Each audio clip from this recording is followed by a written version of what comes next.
Pumirma ang unrestricted free agent na si Paulo Toja sa 2 taong Magnolia deal. Opisyal nang sumali si Paulo Toja sa pamilya ng Magnolia Hotshots. Pumayag ang veteranong gwardiya sa 2 taong kontrata sa prangkisa ng Pure Foods, nang matapos niya ang kanyang 8 taong panunungkulan sa Northport, Batangier.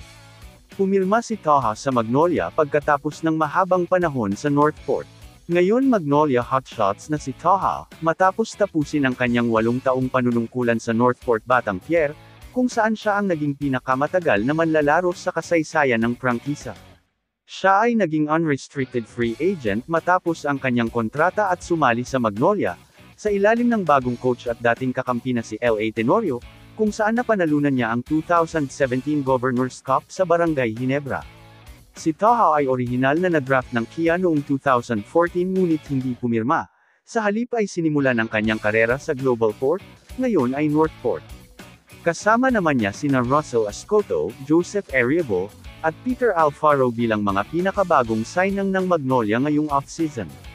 Pinirmahan naman ni Russell Ascoto ang kanyang bagong kontrata sa Magnolia, sa presensya ng kanyang ahente na si Marvin Espiritu, Coach L.A. Tenorio, at manager ng koponan na si Alvin Patrimonio.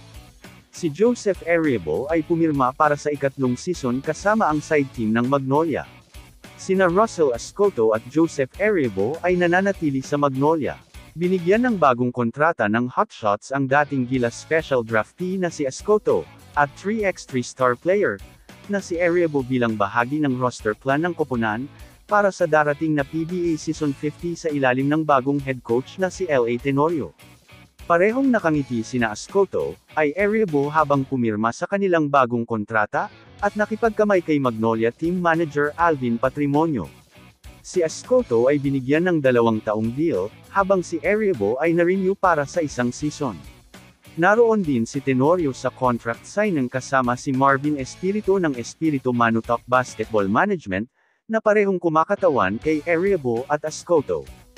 Ito ang magiging ika-5 season ng 6'6" forward kasama ang Hotshots, na nakuha siya mula sa Terra Firma sa isang trade para sa 2nd round pick. Si Ariabo sa kanyang bahagi ay maglalaro sa kanyang 3rd season sa prangkisa, na nag-angat sa kanya mula sa 3x3 team nito, 2 taon na ang nakararaan kung saan ang dating Mapua standout, ay nagsilbing mukha ng Magnolia. Parehong nagpapasalamat ang dalawa sa patuloy na pagtitiwala ng pamunuan ng Magnolia, sa kabila ng pagsikat ng bagong panahon sa kasaysayan ng prangkisa, kasunod ng paghirang kay Tenorio bilang bagong head coach na kapalit ni Chito Victorero. Sina Ascoto at Ariabo ang pinakahuling manlalaro na binigyan ng renewal ng Magnolia, matapos ang dating San Beda guard na si Peter Alfaro, na nabigyan ng bagong 3 taong kontrata. Samantala, after 15 years, naghiwalay na ng landas si Rafi Rivas at ang Pure Foods franchise.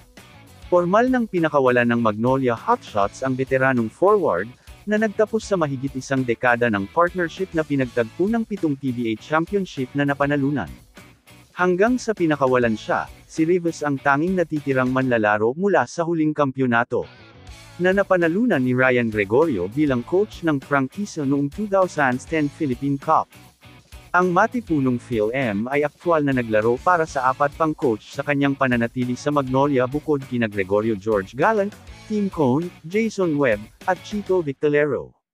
7 sa kanyang kabuoang 11 kampyonato ang napanalunan sa organisasyon, kabilang ang pambihirang Grand Slam. Ang 48 taong gulang na malaking tao ay hindi malapit na magsabit ng kanyang mga sneaker.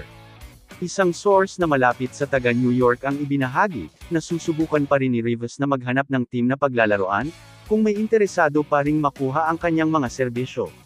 Titingnan niya raw kung may mag-offer pang PBA teams if ever, and said the same source. Kamusta mga idol? Sports Zone PH, para sa sports news and update.